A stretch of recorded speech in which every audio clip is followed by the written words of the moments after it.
Capítulo 4. A nova física. Como plantar firmemente os pés no ar. Quando eu era simples, mas ambicioso estudante dos anos 1960, sabia que, se quisesse entrar em uma boa faculdade de biologia, teria de estudar mais física. Meu curso colegial tinha uma matéria chamada Física 101, que abordava aspectos básicos como gravidade, eletromagnetismo, acústica, polias e planos inclinados. Tudo muito simples e fácil de compreender. Eu também podia optar por outra, chamada Física Quântica, mas quase todos os alunos a evitavam como se fosse uma doença. Parecia ser envolta em um tipo de mistério, com tópicos estranhos que ninguém pensava em estudar.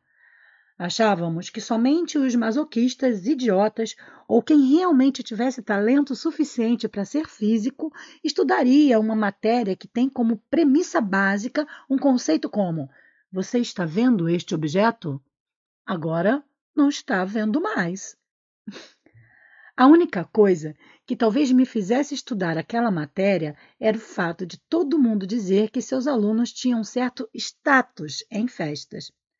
Naquela época em que Sony e Cher faziam sucesso, era fácil impressionar as garotas dizendo: oi, eu estudo física quântica. Qual o seu signo? Mas eu mesmo nunca vi alunos de física quântica em festas ou em qualquer outro lugar. Eles provavelmente não tinham muito tempo para sair. Então, avaliando os prós e os contras, acabei optando pela matéria Física 101. Meu objetivo era ser biólogo e não tinha o menor interesse em ficar estudando e decorando regras sobre bósons e quarks. Na verdade, nenhum aspirante a biólogo dava atenção ao assunto.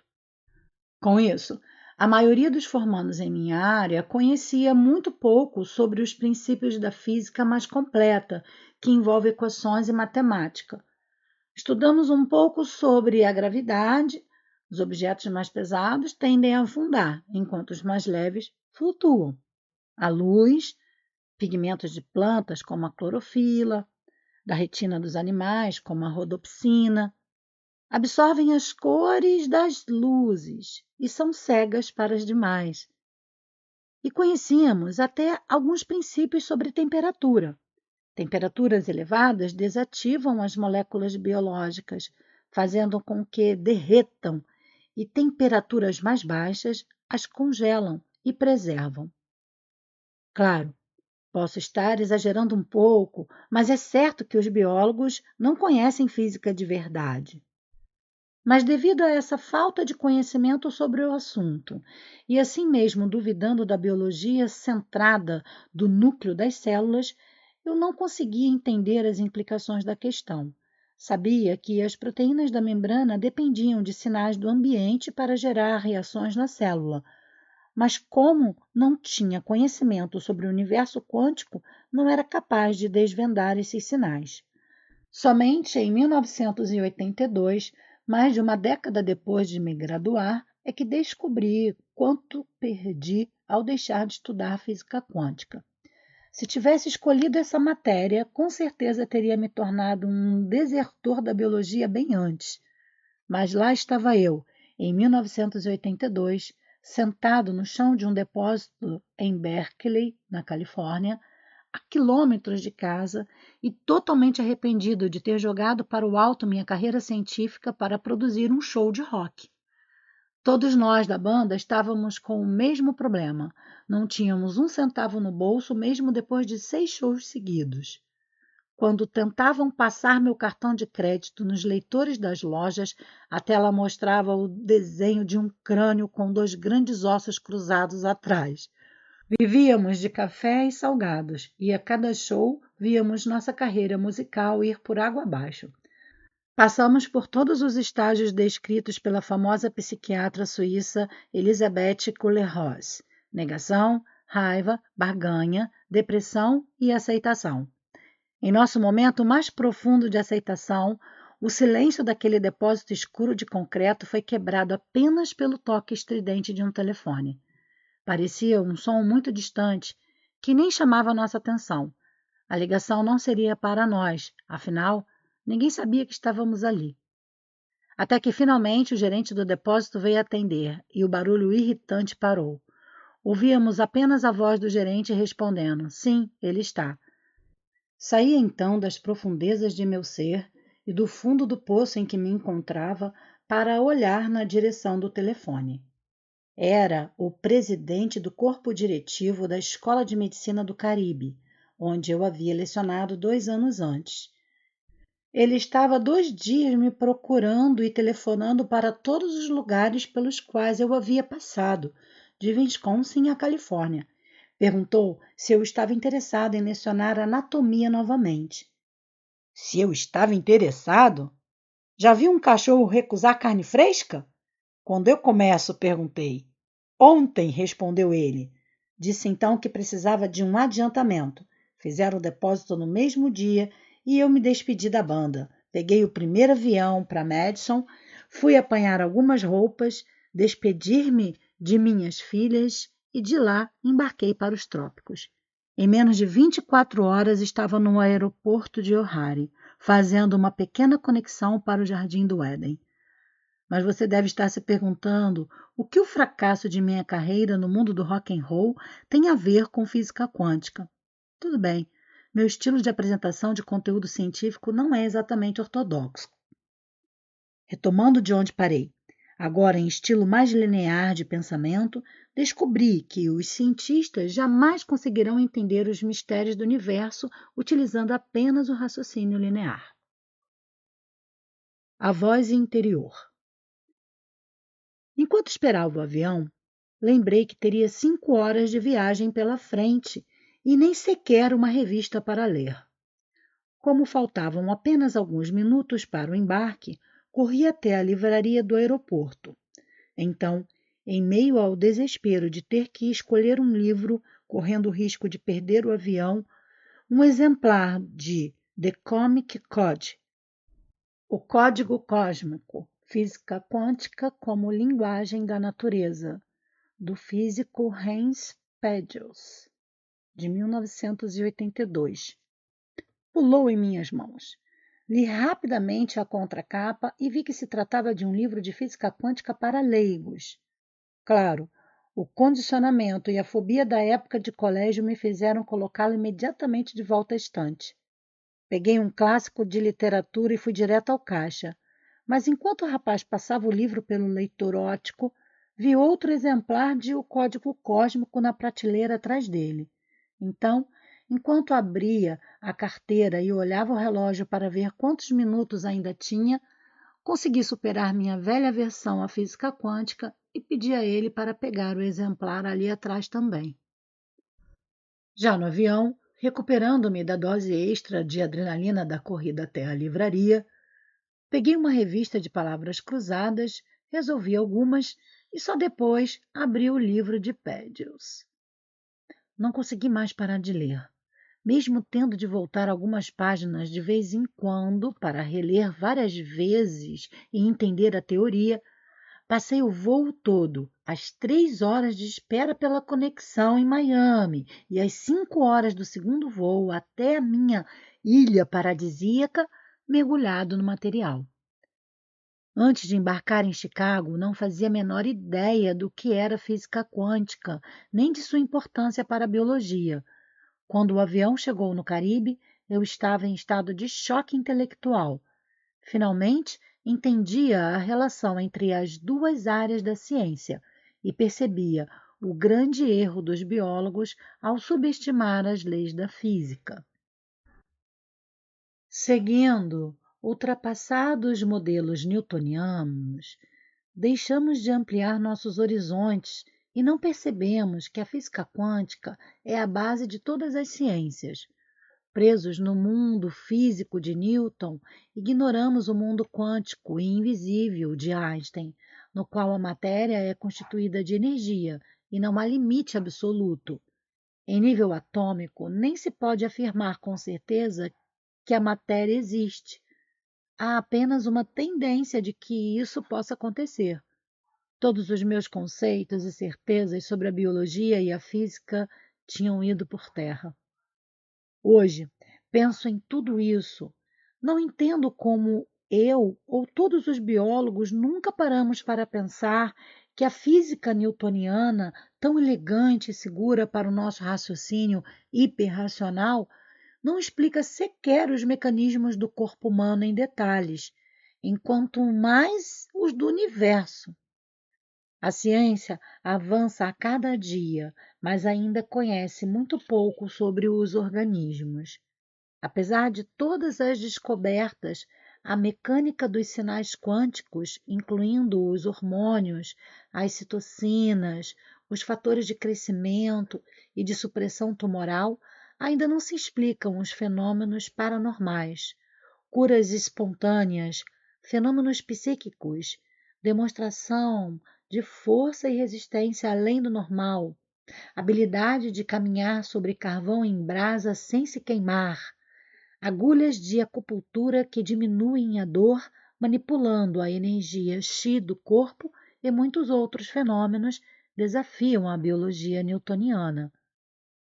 Claro, eu mesmo jamais pensei em tudo isso enquanto estudava e lecionava nas faculdades.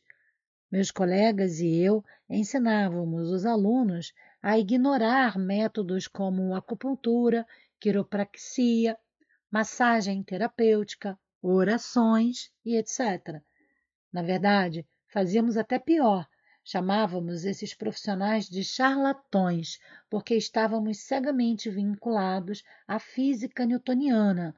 Mas essas modalidades de cura baseiam-se na crença de que os campos de energia influenciam e controlam nossa fisiologia e saúde. A ilusão da matéria. Somente quando comecei a aceitar os princípios da física quântica, percebi que, ao ignorar tão altivamente esses conceitos que envolvem a questão da energia, nós, biólogos, agimos exatamente como um diretor do Departamento de Física da Universidade de Harvard, que Gary Zukav mencionava em seu livro A Dança dos Mestres Woolley, uma visão geral da nova física. Ele disse a seus alunos em 1893 que não havia mais necessidade de existir doutores em física. Segundo ele, a ciência já havia estabelecido que o universo é uma máquina de matéria, constituída de átomos físicos individuais que obedecem às leis da mecânica newtoniana. Agora só cabia aos físicos refinar seus métodos de medição. Mas 3 anos depois, o conceito de que o átomo era a menor partícula no universo caiu por terra com a descoberta de que ele é constituído de elementos ainda menores, as chamadas partículas subatômicas. Com essa outra descoberta ainda mais contundente, a de que os átomos emitem energias estranhas como raio-x e radioatividade. Na virada do século XX, uma nova geração de físicos se propôs a mostrar a relação entre energia e estrutura da matéria. 10 anos mais tarde, deixaram de lado os conceitos newtonianos do universo material porque perceberam que o universo não é composto de matéria suspensa no espaço vazio, mas sim de energia. A física quântica descobriu que os átomos físicos são constituídos de vórtices de energia que giram e vibram constantemente. Cada átomo é um centro que gira e irradia energia, e cada um deles tem uma assinatura, movimento e constituição, moléculas próprios. Por isso, emitem coletivamente padrões de energia que podem ser identificados. Todo material no universo, incluindo você e eu, irradiamos uma assinatura energética única. Se fosse possível observar a composição de um átomo por meio de um microscópio, o que veríamos? Imagine um vórtice de energia girando e se movendo na areia do deserto. Agora, remova a areia. O que sobra é apenas um tornado invisível. Um átomo nada mais é que um conjunto desses vórtices microscópicos. Se observado de longe, parece uma esfera embaçada. À medida que aproximamos o foco, a imagem se torna cada vez mais indefinida, até desaparecer totalmente. Na prática, o átomo é invisível. Quando se observa sua estrutura, o que se vê é apenas vácuo. Não há matéria física. Surpreso?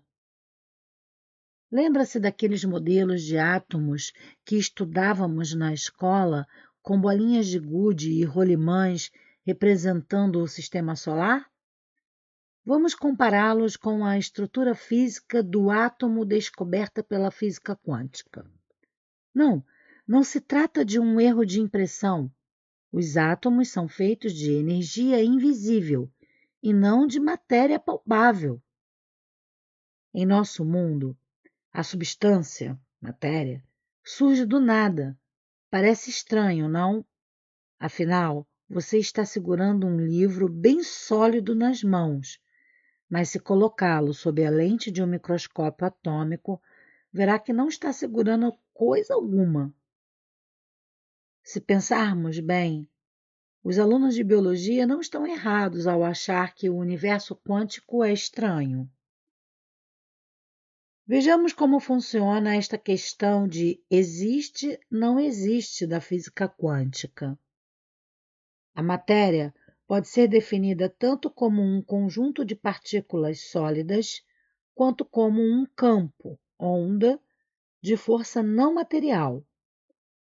Quando os cientistas estudam as propriedades físicas dos átomos, como massa e peso, referem-se a eles como matéria física. No entanto, quando os mesmos átomos são descritos em termos de potencial de voltagem e extensões de onda, são chamados de propriedades da energia, ondas. O fato de que energia e matéria são a mesma coisa é o que Einstein concluiu ao dizer que E igual a mc ao quadrado, ou seja, energia é igual a matéria multiplicada pela velocidade da luz ao quadrado. Einstein revelou que não vivemos em um universo de objetos físicos separados por espaço vazio. O universo é um ser completo, dinâmico e indivisível, no qual energia e matéria estão tão intimamente ligadas que não se pode considerá-las elementos independentes. Não são efeitos colaterais, são efeitos. A descoberta de que mecanismos tão diferentes controlam a estrutura e o comportamento da matéria poderia ajudar a biomedicina a conhecer melhor a saúde e as doenças.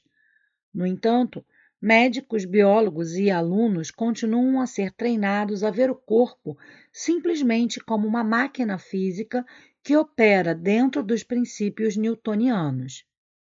Na ânsia de descobrir os mecanismos que controlam o corpo, os pesquisadores focaram sua atenção em uma série de sinais físicos classificados em famílias químicas, incluindo alguns hormônios como a citocina, os fatores de crescimento, os supressores tumorais, mensageiros e íons.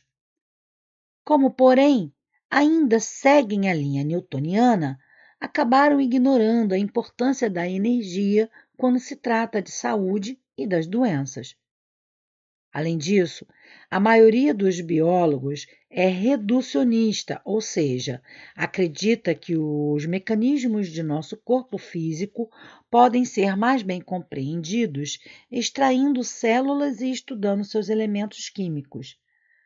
Acreditam que as reações biológicas responsáveis pela vida são geradas como a linha de produção de Henry Ford.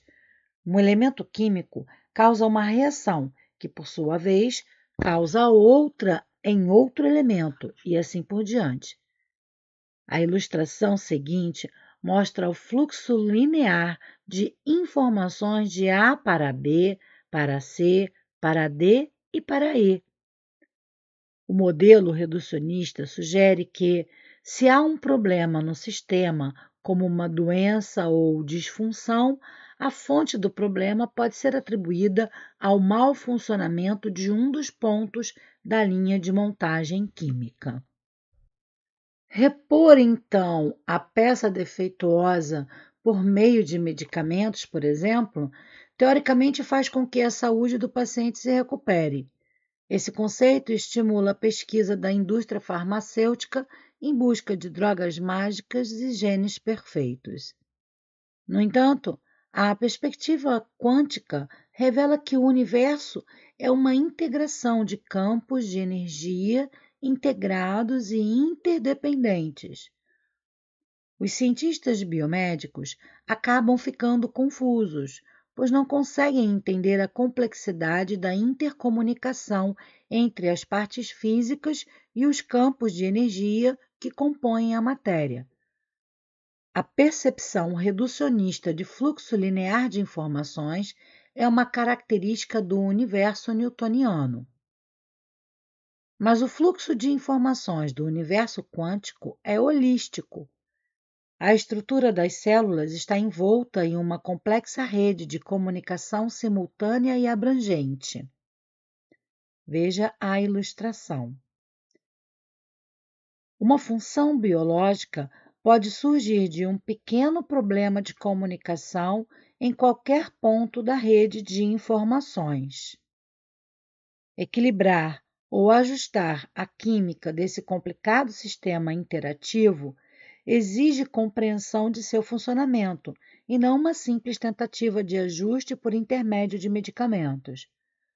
Mudar a concentração de C, por exemplo, não irá influenciar apenas D. Dentro da rede holística, uma variação na concentração de C pode influenciar profundamente o comportamento e as funções de A, B, E e também D. Quando descobri essa interação entre matéria e energia, percebi que o método reducionista linear, A para B, para C, para D, para E, jamais conseguirá abranger ou nem sequer explicar a ordem das doenças. O primeiro passo da física quântica foi demonstrar a existência dessas redes de comunicação. E pesquisas mais recentes, que envolvem o mapeamento das interações entre as proteínas das células, comprovam a presença de uma ligação holística entre elas. A ilustração seguinte mostra a comunicação entre algumas das proteínas de uma mosca das frutas. As linhas entre elas representam essa interação. Obviamente, as disfunções biológicas podem resultar de problemas de comunicação entre essas complexas redes.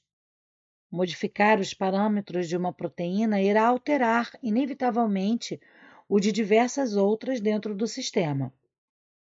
Veja os 7 círculos da ilustração, que mostra os grupos de proteínas de acordo com suas funções fisiológicas. Observe que as proteínas de um grupo, como as que determinam o sexo, por exemplo, veja a seta, também influenciam aquelas de funções totalmente diferentes, como a síntese de RNA, que é a helicase, por exemplo. Os cientistas e pesquisadores newtonianos ainda não compreendem essa interconectividade entre as redes de informação biológica das células. O mapeamento dos canais dessas redes de informação mostra o perigo dos medicamentos farmacêuticos. Por isso, suas bulas apresentam uma grande lista de efeitos colaterais, que vão de uma simples irritação até a morte.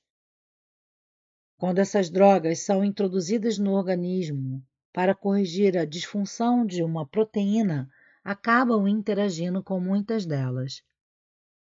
Para tornar tudo ainda mais complicado, os sistemas biológicos têm funções múltiplas.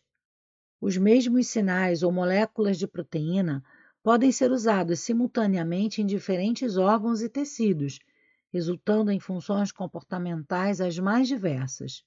Por exemplo, um medicamento indicado para corrigir uma disfunção em um fluxo de comunicação do coração cai na corrente sanguínea e se espalha pelo corpo todo.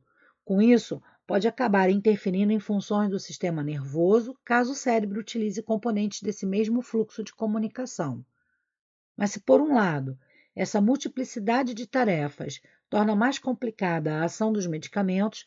Por outro, ela é o resultado da evolução. Organismos multicelulares podem sobreviver com muito menos genes do que os cientistas imaginavam, pois os mesmos produtos genéticos, proteínas, são utilizados em diferentes funções. É mais ou menos o que fazemos ao utilizar as 26 letras do alfabeto para construir qualquer palavra em nossa língua. Em minha pesquisa sobre células dos vasos sanguíneos, descobri logo no início os limites impostos por essas ligações de funções múltiplas. A histamina é um componente químico importante para o corpo, pois estimula a reação das células ao estresse. Quando está presente no sangue que alimenta os braços e pernas, os sinais de estresse fazem com que os poros das paredes dos vasos sanguíneos se abram. A abertura desses poros é o primeiro passo para uma reação inflamatória. No entanto, se a histamina for aplicada nos vasos cerebrais, o mesmo sinal aumentará o fluxo de nutrição dos neurônios, aumentando seu crescimento e melhorando suas funções específicas. Em momentos de estresse, o aumento de nutrição sinalizado pela histamina permite ao cérebro aumentar sua atividade e lidar melhor com a situação de emergência. Esse é um exemplo de como o mesmo sinal de histamina pode resultar em efeitos opostos, dependendo do local onde o sinal é liberado. Uma das características mais engenhosas do sofisticado sistema de sinalização do corpo é seu nível de especificidade. Se alguém tem uma brotoeja no braço, por exemplo, a coceira irritante que sente é o resultado da liberação de histamina, a molécula sinalizadora que ativa a resposta inflamatória ao alergênico da brotoeja. Mas como não há necessidade de fazer o corpo inteiro coçar, a histamina somente é liberada no local da brotoeja, e o mesmo ocorre com alguém que passe por uma situação estressante. A liberação de histamina dentro do cérebro faz com que haja um aumento do fluxo sanguíneo no tecido nervoso, acelerando o processamento neurológico necessário à sobrevivência. Mas essa liberação de histamina no cérebro para lidar com situações de estresse é controlada e não chega a causar uma resposta inflamatória em outras partes do corpo. Assim, a histamina é utilizada apenas onde e quando é necessária. Mas a maioria dos medicamentos industrializados não tem essas características. Quando alguém toma um antihistamínico para curar uma inflamação ou alergia, a droga se espalha pelo organismo inteiro, afetando todos os receptores de histamina indiscriminadamente. Claro, reduz a resposta inflamatória dos vasos sanguíneos, reduzindo os sintomas da alergia. Quando, porém, chega ao cérebro, acaba alterando a circulação neural, o que causa reação sobre as funções nervosas. Por isso, pessoas que usam antihistamínicos sentem alívio dos sintomas e também muita sonolência. Um exemplo recente das trágicas reações adversas da terapia com medicamentos farmacêuticos é o efeito colateral da terapia de reposição hormonal com elementos sintéticos, que podem causar a morte. A função mais conhecida do estrógeno está associada ao sistema reprodutor feminino. No entanto, estudos sobre a distribuição dos receptores de estrógeno no corpo revelam que ele e suas moléculas sinalizadoras complementares desempenham um papel importante nas funções normais dos vasos sanguíneos, do coração e do cérebro. Os médicos costumam prescrever estrógeno sintético para o alívio dos sintomas da menopausa, quando os órgãos reprodutores reduzem suas funções. No entanto, a droga não atinge somente os tecidos desses órgãos, mas também acaba afetando os receptores no coração, nos vasos sanguíneos e do sistema nervoso. Isso pode causar doenças cardiovasculares e disfunções neurais, como o derrame cerebral. Os efeitos adversos de medicamentos desse tipo ainda são a principal causa de morte iatrogênica, ou seja, causada por tratamento médico. Segundo estimativas conservadoras publicadas no periódico Journal of the American Medical Association, doenças iatrogênicas são a terceira causa de morte nos Estados Unidos. Mais de 120 mil pessoas morrem por ano devido aos efeitos adversos de medicamentos prescritos por médicos. No entanto, um estudo realizado recentemente mostra resultados ainda mais impressionantes. Indica que as doenças iatrogênicas são a causa principal de morte no país. Mais de 300 mil pessoas morrem todos os anos devido a remédios receitados. São estatísticas assustadoras, especialmente porque estão relacionadas aos profissionais da cura, os mesmos que condenam e rejeitam incisivamente os 3.000 anos de cura eficaz da medicina oriental, qualificando-a como não científica. No entanto, a medicina oriental se baseia em um profundo conhecimento dos princípios que regem o universo. Durante centenas de anos, muitos antes dos cientistas ocidentais descobrirem as leis da física quântica, os asiáticos já consideravam a energia como o fator principal para a saúde e o bem-estar. Segundo a medicina oriental, o corpo é uma complexa estrutura de fluxos de energia chamados meridianos. Nos gráficos fisiológicos chineses, essas redes energéticas se assemelham a diagramas eletrônicos. Utilizando instrumentos como as agulhas de acupuntura, os médicos chineses testam os circuitos de energia de seus pacientes exatamente da mesma maneira que os engenheiros eletrônicos consertam uma placa de circuitos, identificando as patologias elétricas. Médicos, os bodes expiatórios da indústria farmacêutica. Por mais que eu admire a sabedoria milenar da medicina oriental, porém, não posso condenar os médicos ocidentais que prescrevem em grandes quantidades medicamentos que vão contra os seus próprios objetivos de curar. Esses profissionais são regidos pelos princípios intelectuais de sua profissão e pelas corporações que os controlam. Funcionam como mediadores entre a indústria farmacêutica e os pacientes. Suas habilidades de cura têm como base uma educação arcaica newtoniana, que os ensina que o universo é constituído apenas de matéria física. Infelizmente, essa teoria foi desbancada 75 anos atrás, quando os físicos adotaram oficialmente a mecânica quântica e reconheceram que o universo é constituído de energia. Mas em seus cursos de graduação, pós-graduação e doutorado, os médicos continuam recebendo informações e instruções sobre os produtos farmacêuticos por intermédio dos representantes da indústria farmacêutica. A função desses profissionais é vender seus produtos e atualizar os médicos sobre a eficácia das novas drogas. Os cursos que recebem gratuitamente em suas empresas têm como objetivo persuadir os profissionais da área médica a empurrar os medicamentos. É evidente que as quantidades desses produtos prescritos pelos médicos violam o juramento feito por eles mesmos de jamais prejudicar um paciente.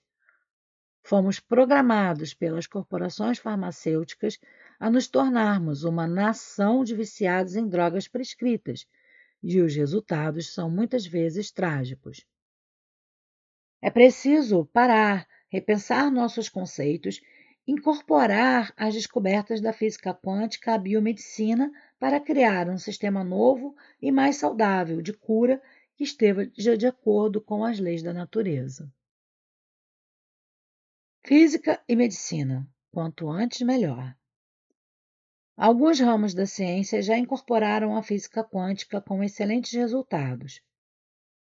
Um dos primeiros sinais de que a humanidade estava despertando para a realidade do universo quântico ocorreu em 6 de agosto de 1945.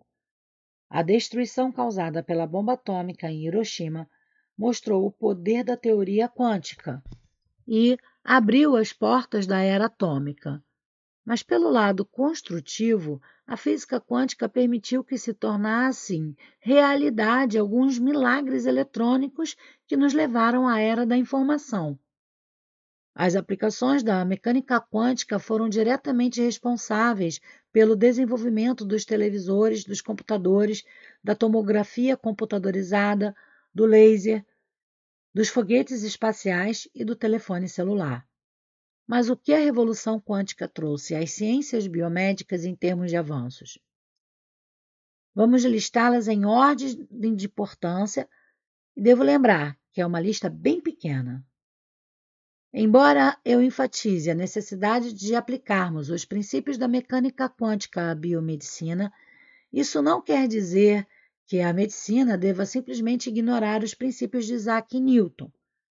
As novas leis quânticas não contradizem ou refutam os princípios da física clássica. Os planetas ainda seguem as rotas descritas pela matemática de Newton. A diferença entre as duas concepções da física é que na mecânica quântica se aplica mais especificamente às esferas molecular e atômica, enquanto as leis newtonianas exploram níveis mais altos de organização, como sistemas orgânicos, indivíduos e populações. O surgimento de uma doença como câncer, por exemplo, pode se manifestar em nível macro quando se pode ver e sentir um tumor. No entanto, o processo que deu início a esse câncer se iniciou em nível molecular dentro das células progenitoras. Na verdade, a maioria das disfunções biológicas, com exceção de ferimentos e trauma físico, começa em nível celular, nas moléculas e íons. Daí a necessidade de a biologia integrar os princípios newtonianos e os quânticos. Por sorte, há alguns biólogos revolucionários que já defendem essa união. Há 40 anos, o renomado fisiologista Albert St. George, ganhador do Prêmio Nobel, publicou um livro chamado Introduction to a Submolecular Biology. Introdução à Biologia Submolecular. O material demonstrava um esforço digno e nobre de educar a comunidade científica sobre a importância da física quântica nos sistemas biológicos, mas, infelizmente, seus colegas consideraram o livro como um conjunto de fantasias de um homem senil e lamentaram a perda de um colega tão brilhante. A maioria dos biólogos ainda não reconheceu a importância do material de George, mas as pesquisas sugerem que, cedo ou tarde, eles terão de aceitá-lo diante das evidências que surgem a todo momento, desbancando os antigos paradigmas materialistas. Lembra-se de que mencionei que os movimentos das proteínas são a base da vida? Os cientistas tentaram prever esses movimentos usando os princípios da física newtoniana, mas não obtiveram sucesso. Você já deve imaginar o motivo. Em 2000, um artigo de Poprisky e Goodman, publicado no periódico Nature, revelou que as leis da física quântica, e não as de Newton, controlam os movimentos moleculares que geram a vida. Complementando esse estudo publicado no Nature, o biofísico Weinhold concluiu: quando os livros de química servirão para ajudar, ao invés de se colocarem somente como barreiras para a perspectiva da mecânica quântica sobre o funcionamento das moléculas? Quais são as forças que fazem com que as moléculas se movimentem e adotem formatos tão complexos? Não procurem as respostas em um livro de química orgânica. A química orgânica oferece base mecânica para a biomedicina, mas, como observa Weinhold, esse ramo da ciência está tão defasado que seus livros sequer mencionam a mecânica quântica. Os pesquisadores da medicina convencional não compreendem os mecanismos moleculares que são a base da vida. Centenas de estudos científicos realizados nos últimos 50 anos revelam que forças invisíveis do espectro eletromagnético têm grande impacto sobre o funcionamento da biologia.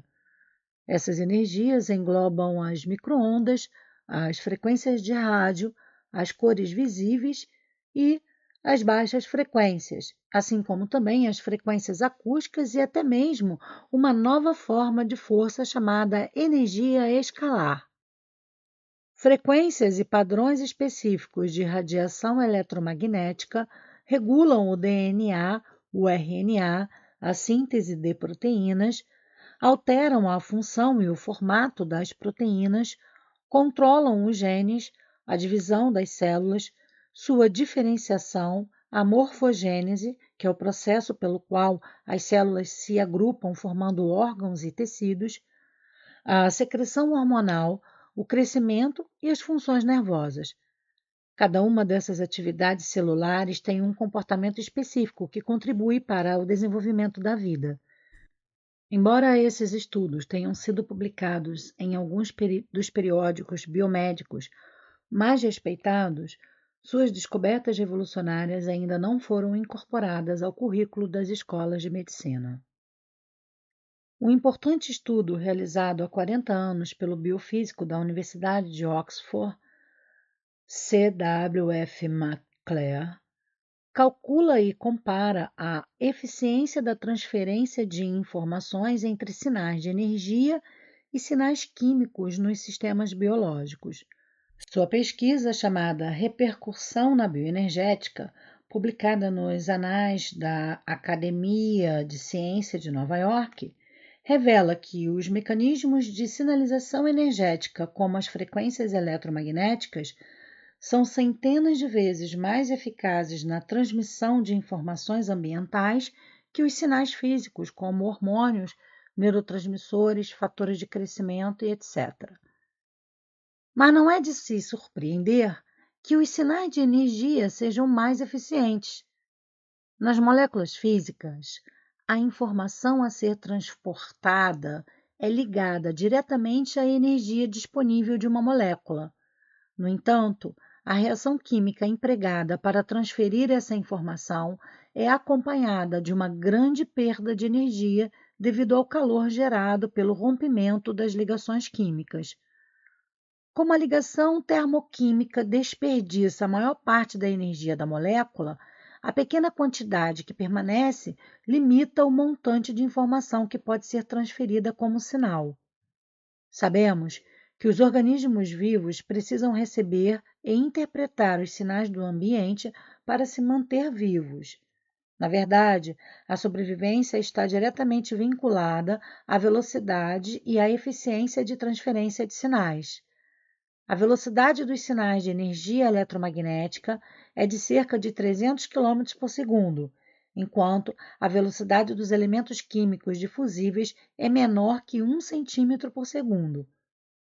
Os sinais de energia são 100 vezes mais eficientes e infinitamente mais rápidos que os sinais químicos físicos. Que tipo de sinal você acha que seu corpo, uma comunidade de trilhões de células, prefere? Faça os cálculos. A indústria farmacêutica. Acredito que a principal razão para as pesquisas sobre a energia serem tão ignoradas é monetária. A indústria farmacêutica de trilhões de dólares só investe em pesquisas de fórmulas mágicas na forma de produtos químicos porque comprimidos significam dinheiro. Se a energia de cura pudesse ser vendida em dragas, as indústrias se interessariam rapidamente. O que elas fazem é justamente o contrário. Pesquisa e identificam irregularidades na fisiologia e no comportamento baseadas em normas hipotéticas e informam ao público sobre o perigo que elas representam. Claro, a descrição simplificada dos sintomas utilizada pelas indústrias de medicamentos para divulgação ao público acaba convencendo as pessoas de que elas sofrem de uma doença específica. Você tem estado muito preocupado? A preocupação é um sintoma primário de uma doença chamada distúrbio de ansiedade. Deixe de se preocupar. Peça a seu médico para lhe receitar Dependencina, a nova pílula mágica. Além disso, a mídia evita o assunto e a divulgação do número de mortes por ingestão dos medicamentos receitados, chamando a atenção para os perigos das drogas ilícitas. Advertem à população que usar drogas para fugir dos problemas da vida não resolve. Engraçado, eu penso que a mesma frase se aplica quando se trata do uso excessivo de medicamentos legais. Eles são perigosos? Pergunte a quem morreu no ano passado. Usar medicamentos sob prescrição médica para silenciar os sintomas do corpo é a mesma coisa que evitar ter envolvimento pessoal com o problema. É como tirar férias da responsabilidade de cuidar do próprio corpo. Nossa dependência de drogas lícitas me lembra uma experiência que tive quando trabalhava em uma loja de revenda de carros quando era estudante. Às 16h30 de uma sexta-feira, uma mulher entrou na loja muito irritada. A luz indicadora de problemas elétricos estava acesa, mas o carro já tinha sido consertado diversas vezes pelo mesmo motivo.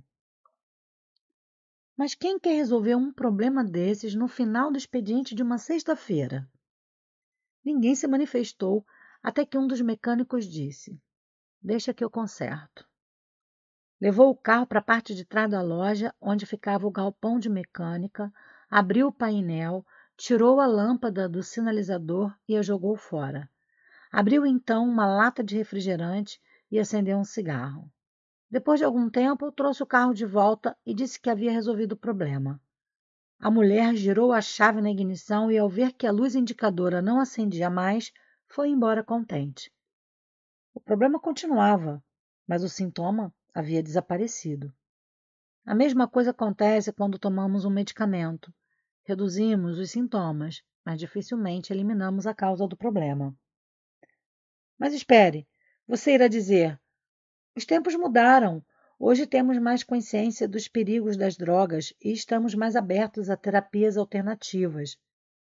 E como mais da metade da população norte-americana se consulta com profissionais de medicina complementar, os médicos tradicionais não podem mais se esconder atrás de suas teorias ou simplesmente esperar que a medicina naturalista saia de moda. As empresas de plano de saúde já incorporaram algumas práticas de sua cura antes consideradas charlatanismo, e alguns hospitais oferecem tratamentos alternativos. No entanto, mesmo nos dias de hoje, as instituições de medicina tradicional não aceitam totalmente a medicina complementar. Os hospitais que abrem exceções fazem isso somente por pressão do público e para acalmar os ativistas e os consumidores que gastam centenas de dólares com essas práticas ainda consideradas não ortodoxas. Não há um investimento real no estudo da medicina energética. O problema é que, sem fundos para pesquisas, ela ainda pode continuar a ser classificada como não científica durante muito tempo. Vibrações positivas, negativas e a linguagem da energia. Embora a medicina convencional ainda não tenha se dado conta do papel da energia em termos de informação sobre os sistemas biológicos, já começa a investir em tecnologias de varredura ou mapeamento não invasivos capazes de identificá-la.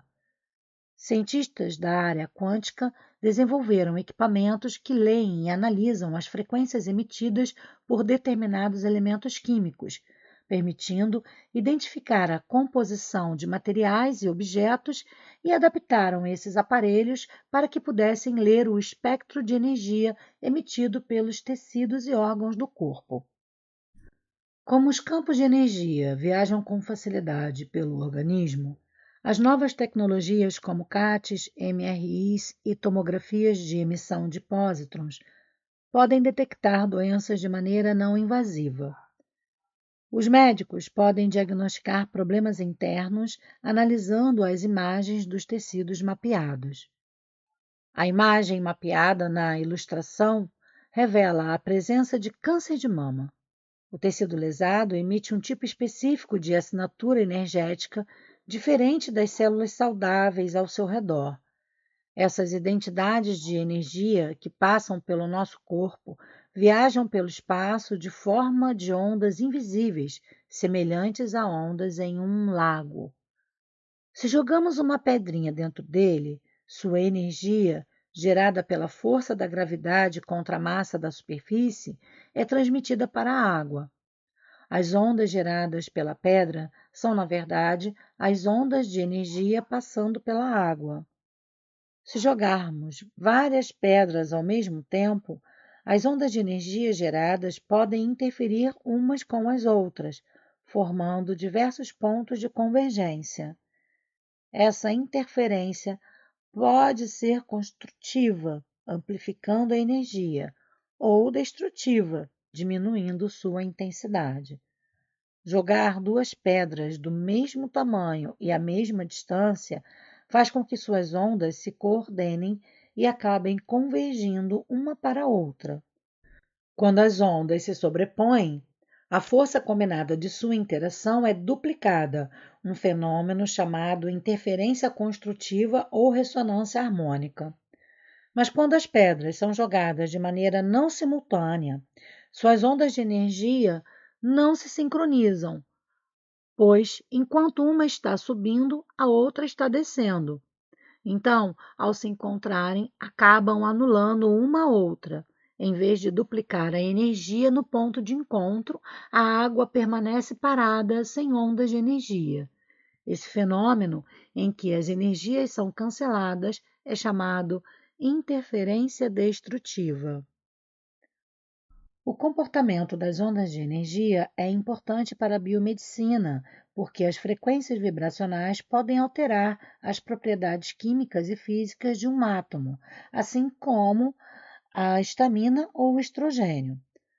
Como os átomos estão em constante movimento, o que pode ser medido por sua vibração, acabam gerando ondas similares às das pedrinhas jogadas na água.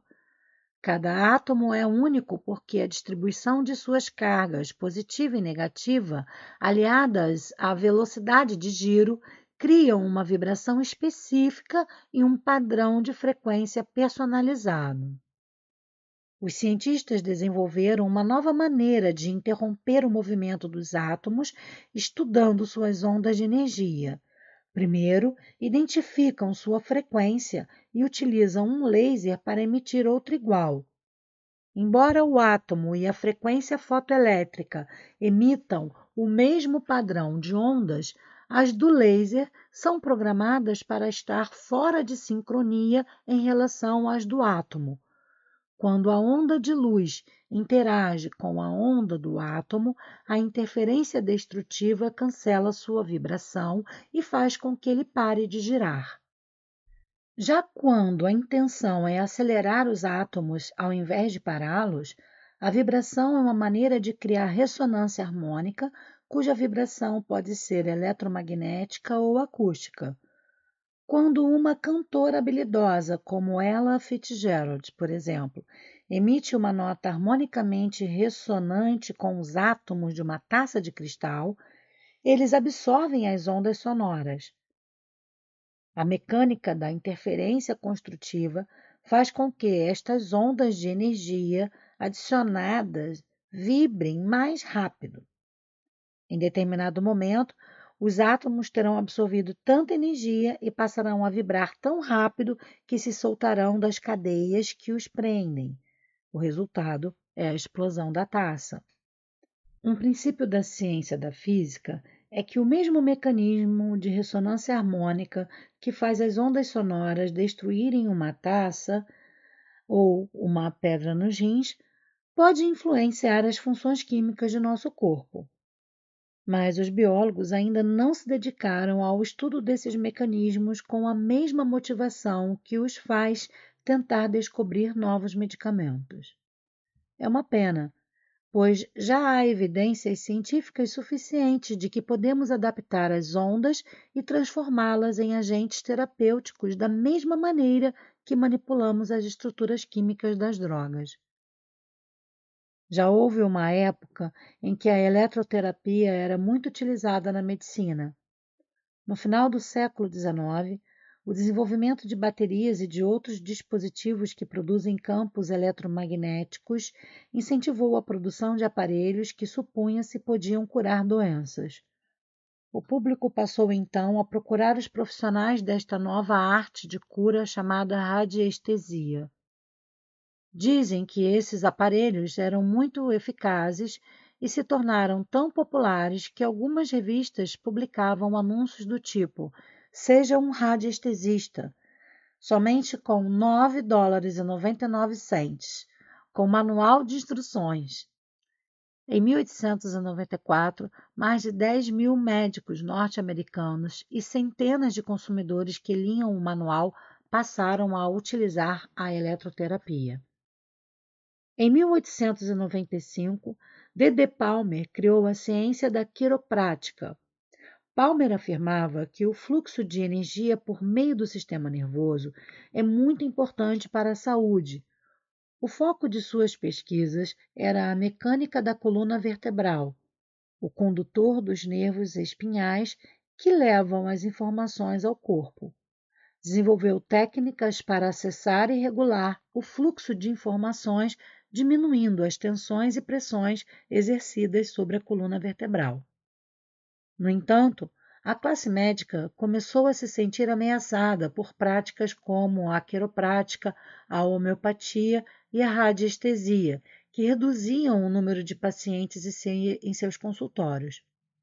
A Fundação Carnegie publicou em 1910 o relatório Flexner, exigindo que todas as práticas médicas tivessem base científica comprovada. Como os físicos ainda não haviam descoberto o universo quântico, a medicina energética não tinha como ser formalmente analisada. Então, por pressão da Associação Médica Norte-Americana, a quiroprática e as demais práticas baseadas em energia foram consideradas ilegais e duvidosas. Os radiestesistas simplesmente desapareceram do mercado. Nos últimos 40 anos, a quiroprática tem feito grandes progressos em termos de cura. Em 1990, os quiropráticos venceram uma batalha contra o monopólio médico quando a Associação Médica Norte-Americana foi acusada de ações ilegais para destruir sua profissão. Desde então, a quiroprática tem ampliado sua rede de influência e passou até mesmo a ser aceita em alguns hospitais. Embora a eletroterapia seja hoje considerada como uma prática do passado, muitos neurocientistas têm desenvolvido pesquisas muito interessantes sobre as terapias de energia vibracional. Já se sabe há muito tempo que o cérebro é um órgão elétrico.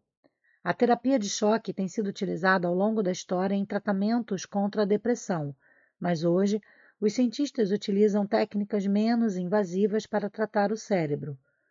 Um artigo recente publicado na Science menciona os efeitos benéficos da estimulação magnética transcranial, que estimula o cérebro por intermédio de campos magnéticos.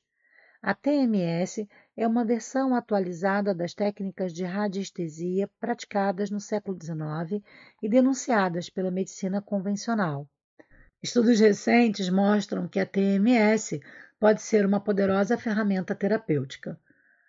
Quando utilizada de maneira correta, pode diminuir a depressão e ampliar a percepção. Fica claro, então, que ainda precisamos desenvolver muitos estudos e pesquisas sobre essa área tão promissora que envolve a física quântica, a engenharia elétrica, a química e a biologia.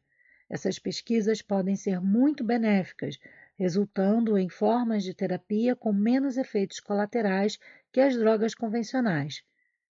Irão, porém, apenas confirmar algo que os cientistas e os não cientistas já sabem, mas não perceberam ainda. Todos os organismos, incluindo os humanos, comunicam-se e leem o ambiente por meio de campos de energia. Por sermos tão dependentes das linguagens falada e escrita, acabamos abandonando o sistema de comunicação por intermédio da sensibilidade energética. E assim como qualquer função biológica, a falta de uso leva à atrofia. O mais interessante é que os aborígenes ainda utilizam essa capacidade extrasensorial em sua rotina diária. Seus sentidos não foram atrofiados.